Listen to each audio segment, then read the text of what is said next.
di Bea Cukai TMPA Tangerang Selatan. Tujuan kita kali ini mau mewawancara terkait birokrasi di Bea Cukai dan penanganan IMEI. Nah, buat kalian yang kepo banget sama pelayanan publik, kalian bisa banget simak video ini sampai habis. Langsung aja ikutin kita. Yeay!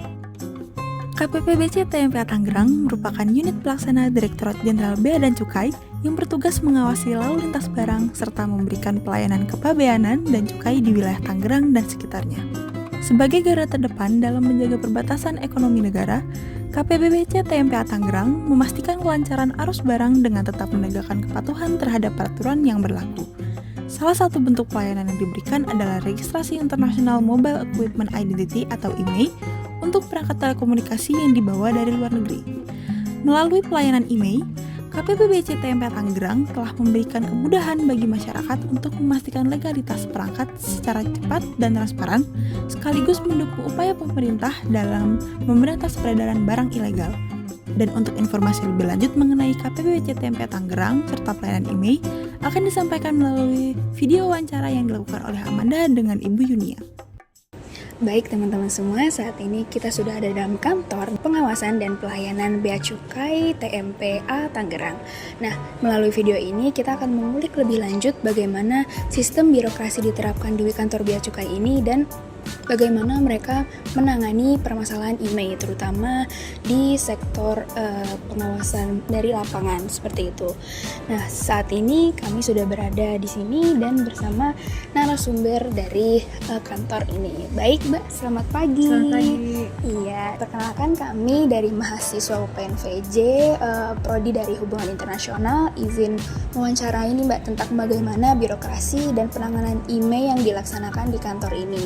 Nah, sebelumnya kami ingin bertanya dulu, Mbak bisa memperkenalkan diri dulu, sudah berapa lama di sini dan di bidang apa Mbak yang digeluti di kantor ini? Perkenalkan, nama saya Yunia, saya bekerja di Bea Cukai lebih kurang 20 tahun. Saya ditempatkan di Bea Cukai Tangerang mulai Januari 2023, jadi lebih kurang 2 tahun di seksi layanan dan informasi. Oh begitu, Penyuluhan dan layanan informasi. Oke. Nah, karena Mbak sudah punya pengalaman lebih banyak ya, 20 tahun kurang lebih. Nah, saya ingin izin bertanya nih, bisa menjelaskan nggak sih Mbak tentang struktur organisasi Bea Cukai di TMPA Tangerang Selatan ini itu seperti apa kurang lebih? Jadi kalau Bea Cukai Tangerang ini setara dengan eselon 3, dipimpin oleh satu kepala kantor, kemudian 15 kepala seksi dan satu kepala subbagian umum. Kemudian ada kelompok jabatan fungsional beserta pelaksananya. Oke. Nah, sesuai dari struktur yang sudah Mbak jelaskan tadi, itu tuh apakah setiap direktorat tuh memiliki tugas yang spesifik gitu Mbak? Jadi masing-masingnya itu tugasnya apa saja? Boleh dijelaskan? Tiap seksi memang memiliki tugas yang spesifik. Misalkan subbagian umum terkait dengan kepegawaian dan hal-hal yang umum, mereka mengurusi kayak apa, kalau di rumah tangga mungkin ibunya gitu ya, mengurusi para pegawai di dalamnya. Kalau misalkan penyuluhan dan lain informasi seperti adik-adik ini lebih kayak kehumasan, terus melayani pengguna jasa dengan berbagai macam pertanyaan tentang Bea Cukai. Oke, sekarang kita lanjut ya Mbak. Ini saat ini kita beralih ke pertanyaan tentang soal barang dan kiriman dari dan IMEI gitu. Nah, sejauh yang kami pahami nih, Bea Cukai itu kan memberikan bantuan dan layanan dalam permasalahan IMEI yang terblokir atau misalkan belum terregistrasi seperti itu. Nah, bagaimana sih proses atau alur yang dilewati untuk melayani persoalan IMEI tersebut? Jadi terkait IMEI ini, sebenarnya IMEI ini milik Kominfo ya. Mereka menitipkan aturannya ke Bea Cukai karena kami di border yang mengurusi lalu lintas barang, jadi mudah untuk pengawasannya. Ya, IMEI ini bisa melalui barang kiriman ataupun barang bawaan penumpang. Nah, itu masing-masing ada aturannya tersendiri gitu. Jadi emang fokusnya itu di bagian perbatasan gitu Mbak? Kalau yang untuk di border iya. Nah, kalau kami sih fokusnya kalau kantor Bea Cukai Tangerang kawasan berikat, cuman IMEI bisa diregistrasikan di kantor Bea Cukai manapun. Oh gitu. Iya. Oh, siap-siap. Habis itu gimana sih Mbak masyarakat yang hendak mengatasi permasalahan tentang IMEI ini? Karena kan pasti masyarakat masih pada awam ya tentang masalah ini. Nah, apa saja prosedur yang wajib mereka atau masyarakat seperti kita untuk ikuti untuk mengurusi persoalan tersebut di Bea Cukai? Ya, kalau misalkan masyarakat masih sulit, mereka bisa mengakses website resmi Bea Cukai ya terkait ada email. Mbak? Iya, Itu ada. website. Cuma kalau misalkan untuk penjelasannya, kalau registrasi melalui barang kiriman, pastikan bahwa barang yang dikirim itu jelas bahwa itu adalah handphone, komputer, tablet yang bisa diregistrasikan emailnya, dan HS code yang dimasukkan sesuai, karena itu adalah tugas dari penyelenggara jasa titipan, dalam hal ini kantor pos dan jasa titipan lainnya yang swasta ya. Iya. Mereka yang tugasnya buat mendaftarkan emailnya. Begitu masuk ke sistem, nanti petugas Bea Cukai yang akan mendaftarkan, oh HS code-nya sekian, berarti ini kategorinya handphone, komputer, tablet, ada nomor emailnya, bisa langsung diregistrasikan. Gitu. Nah, kalau untuk barang bawaan penumpang, Ya. handphone, komputer, tablet, mereka bisa registrasikan pada saat kedatangan. Karena kenapa registrasi saat kedatangan, itu ada pembebasan untuk satu penumpang $500. Jadi misalkan harganya $1.000 nih, kayak iPhone yang baru itu mahal-mahal ya, dipotong dulu $500, nanti pembebanan pajaknya atas selisih kekurangan itu yang sisanya. Iya. Oh gitu. Nah pasti kan untuk mengurusi email itu kan pasti ada permasalahan, itu pasti ada aja ya Mbak. Iya. Nah itu tuh apa aja tantangan atau hambatan yang sering ditemui biasa di Bea Cukai, dan gimana sih biasanya pihak Bea Cukai itu dalam menghadapi itu gitu? Permasalahan paling utama pasti karena ada pungutan pajak ya. Iya. Mereka heran, orang handphonenya misalkan ini handphonenya lama kok, emang saya belinya di luar negeri, harganya juga murah, cuma 2 juta kok masih kena pajak. Misalkan mereka registrasi ke sini, iya karena ibu atau bapak tidak registrasi saat kedatangan, jadinya pengenaan pajaknya atas keseluruhan harga handphone. Kalau bapak ibu registrasinya di bandara saat kedatangan, ibu bakal free karena ini harga handphone masih di bawah $500 gitu. Oh, jadi bisa free juga Bisa kalau free daftar? karena atas Baru tahu saya. pembawaan barang bawaan penumpang itu kan per orang itu bebas $500. Oh iya, oh alah. Terus selain itu Mbak ada permasalahan apa lagi gitu nggak yang sering ditemui di sana? Yaitu karena mungkin pemahaman yang kurang ya. Itu paling utama sih terkait pungutan pajaknya. Terus mereka bilang ini, kita nggak registrasi di bandara karena antriannya panjang. Iya itu. Oh, nggak bisa dibantu misalkan kebijakan. Kita sih mau aja bantu, cuma kan kita registrasi semua pakai aplikasi. Begitu kita masukkan QR code yang mereka punya dari bandara, pas mereka registrasi ini mereka dapat QR code kan, kita masukin ke aplikasi.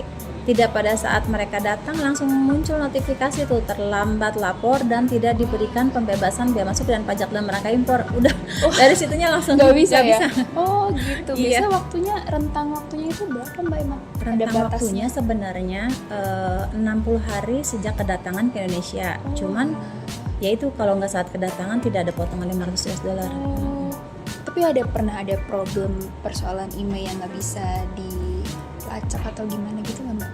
Oh, kalau misalkan ada problem, misalkan dia udah registrasi tapi udah kan janji layanan Kominfo untuk mengaktifkan email itu 2x24 jam. Misalkan udah 2x24 jam dia belum aktif juga, dia bisa nanya ke kita atau kita arahin ke Kominfo, mereka biasanya ada solusinya. Selain memberikan bantuan nih terhadap pelayanan email yang terblokir atau mungkin masyarakat yang mungkin masih awam juga ya pemahamannya tentang ini, apakah ada upaya dari Bea Cukai untuk mengatasi atau mencegah permasalahan email yang sering kali terjadi ini ke Kalau Bea masyarakat? Cukai, kita kan punya website resmi ya, Bea Cukai RI. Ya, semuanya sekarang platformnya melalui media sosial ya. Paling kita share di situ. Terus kita bantu kalau misalkan mereka by WA atau telepon ke sini, tetap kita layani misalkan terkait email gitu. Kita masuk pertanyaan terakhir nih Mbak. Nah, sebagai lembaga nih yang secara langsung memberikan pelayanan kepada publik nih. Nah, menurut Mbak tuh bentuk birokrasi seperti apa yang sebenarnya ideal gitu untuk diterapkan? Nah, sehingga permasalahan seperti email yang tadi yang udah sering terjadi ini tuh setidaknya bisa terreduce lah sedikit demi sedikit, dan pembelian produk yang gak resmi khususnya itu tuh nggak terjadi lagi gitu. Iya, sebenarnya memang tugas dari kita ya, pemerintah gitu ya, supaya mungkin mengumumkan ke halayak ramai bahwa lebih baik sih beli yang udah garansi resmi. Soalnya kita kan hari-hari menghadapi yang mereka berkendala ya registrasi ini. Kita aja yang misalkan petugasnya gini, kita nggak usah beli luar, di handphone dalam negeri aja yang udah pasti yang pokoknya lebih baik belinya di dalam negeri karena prosedurnya nggak ribet, karena si distributor itu pasti udah registrasi Iya. keseluruhan Iya. kan itu. Menurut Mbak, birokrasi yang udah diterapkan di Bea Cukai ini menurut Mbak tuh udah mumpuni belum sih untuk Kalau menurut kami di Bea Cukai itu secara birokrasi udah lebih transparan, semuanya jelas gitu. Udah baik sih sebenarnya dibandingkan. Kalau menurut saya nih dibandingkan kedahuluan dibandingkan dengan yang lainnya gitu ya. Iya. Terus pungutan pajak pun kita nggak cash gitu, semuanya ada namanya kode billing dan itu langsung masuk ke menu penerimaan negara, bayarnya pakai m-banking atau bisa via Shopee, Tokopedia yang gitu. sekarang semuanya bisa di bandara pun bayarnya pakai QRIS. Oh iya, Iya. wow. Udah keren banget ya. Udah bagus pokoknya. Iya. Oh, wow. Oke, Mbak. Terima kasih banyak. Ini kita dapat insight banyak banget dari pertanyaan tadi. Kita pertama bertanya tentang fungsi birokrasi juga di sini, birokrasi yang diterapkan di Bea Cukai Tangerang ini, terus soal barang kiriman dan masalah per-email juga ya. Terus juga kita juga bisa tahu nih setelah kita wawancara tadi, kita bisa tahu kalau emang ini tuh harus dilakukan refleksi juga dari masyarakatnya, seperti itu ya Mbak, kurang lebih. Oke Mbak, terima kasih banyak atas informasinya dan ilmunya. Nanti bisa kita sebarkan ke masyarakat umum kayak gini loh ternyata yang bisa diatur dan diselenggarakan besok itu kayak gini loh sebenarnya, kayak gitu. Kalau misalkan masih ada yang mau bertanya, kita juga punya kontak centernya sih. Ya, betul teman-teman. Kita di sini punya kontak center yang bisa langsung dihubungi ke pusat Bea Cukai ini. Jadi kalian untuk yang ingin tahu atau punya pertanyaan tentang masalah Bea Cukai atau masalah email-emailan dan kiriman dari barang luar negeri, kalian boleh banget hubungin dari Bea Cukai ini gitu. Oke Mbak, terima kasih Sama-sama, banyak terima kasih sebelumnya. juga. Iya. Alhamdulillah. Nah, itu dia wawancara yang udah kita lakukan dengan pihak Bea Cukai. Terkait birokrasi dan penanganan email. Dan jangan lupa buat kalian yang baru pulang dari luar negeri dan membeli barang elektronik, jangan lupa untuk mengurus email kalian di Bea Cukai. Sekian video kita kali ini, semoga bermanfaat. Sampai jumpa. Dadah!